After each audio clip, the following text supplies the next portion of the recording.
initial prognosis was 4 to 6 weeks. How long has it been? That's March 20th, so a little over 4 weeks now. So he's right on it. Yeah, he's teasing his return is just around the corner. He posted a video of himself on Instagram running up and down the court, and the caption is "Coming to a city near you." Really real, hashtag kid from Akron, hashtag James Gang. So he is running.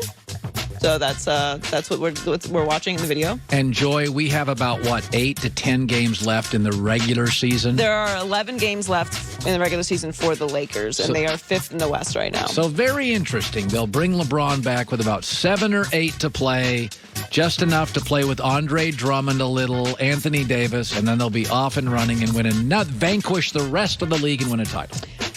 Well, works out perfectly. That's the plan for Lakers fans and for the Lakers, certainly. I still think that that's what's going to happen, but I don't look at this the same way as I did last year, because last year the break was due to the pandemic.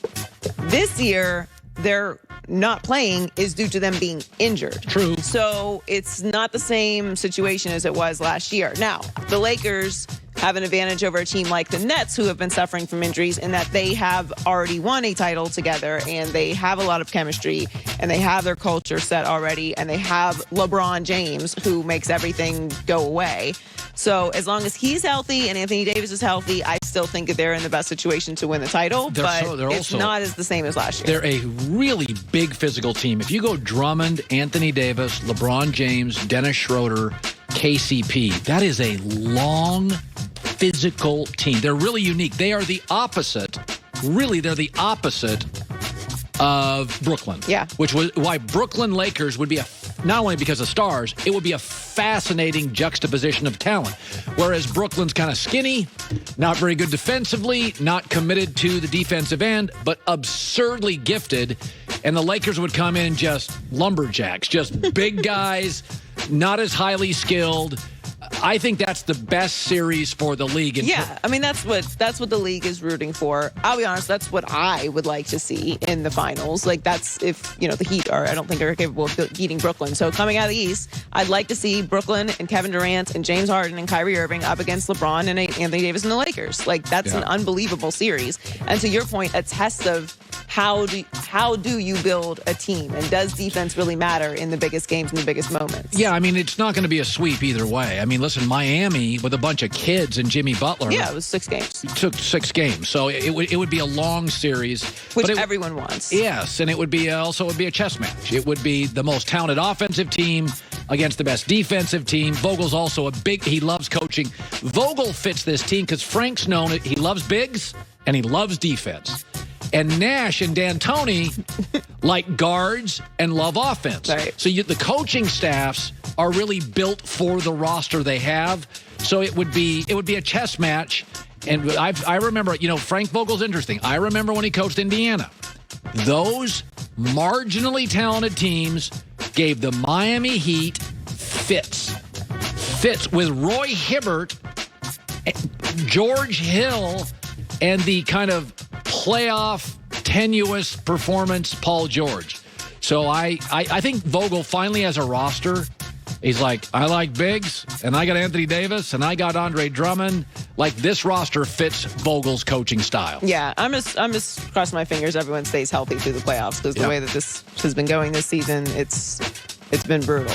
So since Brian Flores took over as head coach for the Dolphins, they've made several moves that brought in more first-round picks, but Flores says the goal was not to stockpile draft picks. They were simply looking for ways to make the team better.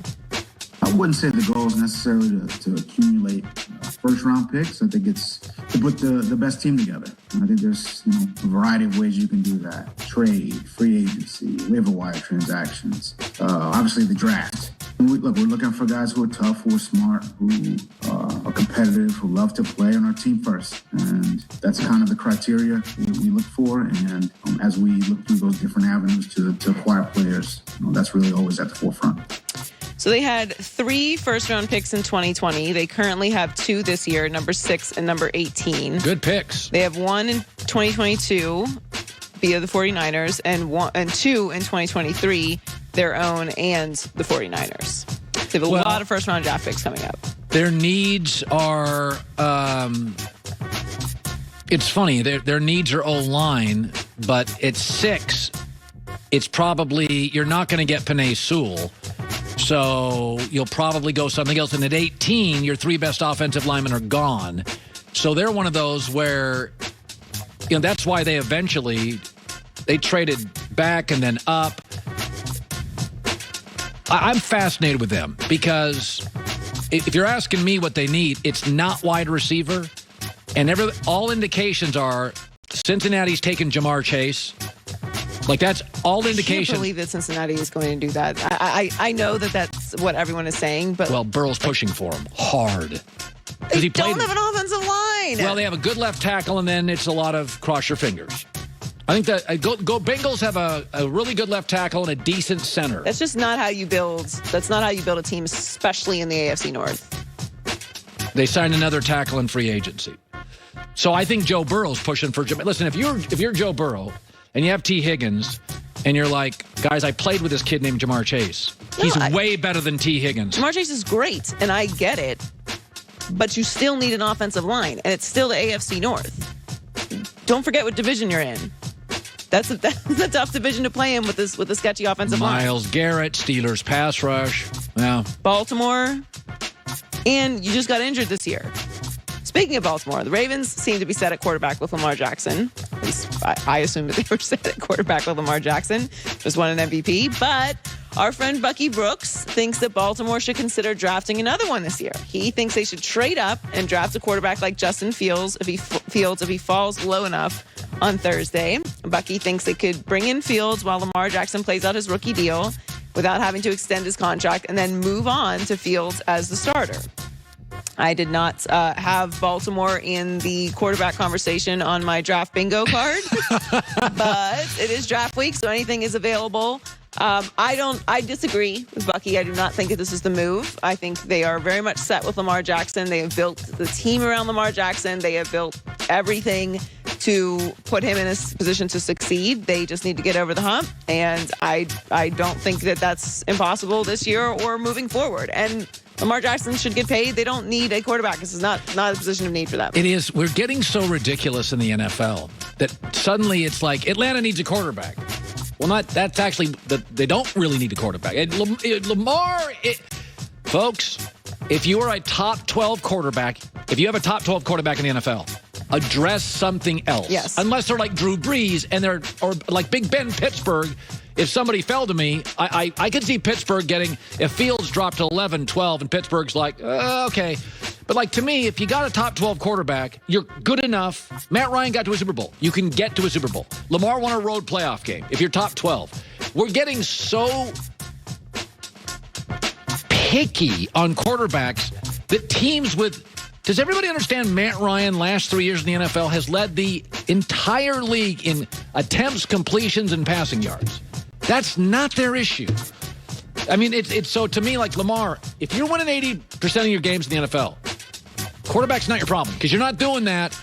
You're not doing that with a C quarterback. If you got a B plus or above, and Lamar's absolutely a B plus or above, you're good at quarterback.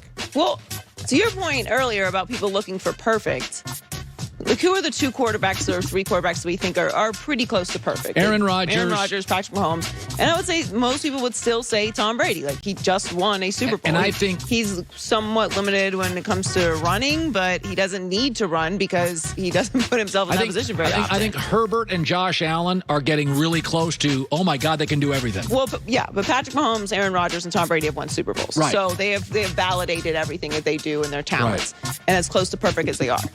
My thing with where I think people are getting too crazy about quarterbacks is Tom Brady is an ultimate outlier.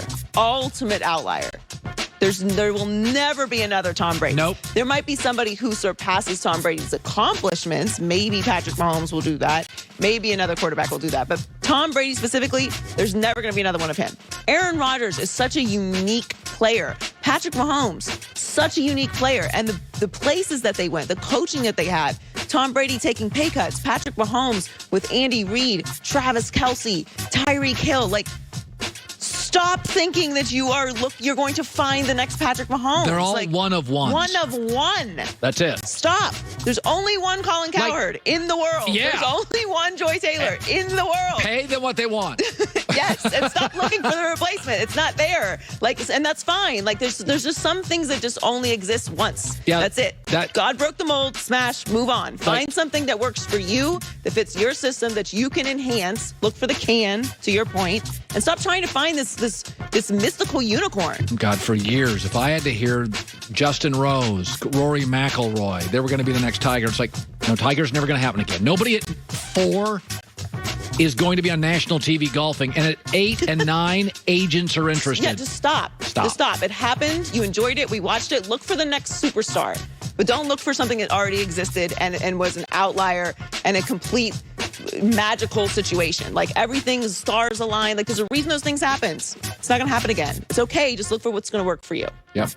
Joy with the news. Well, that's the news. And thanks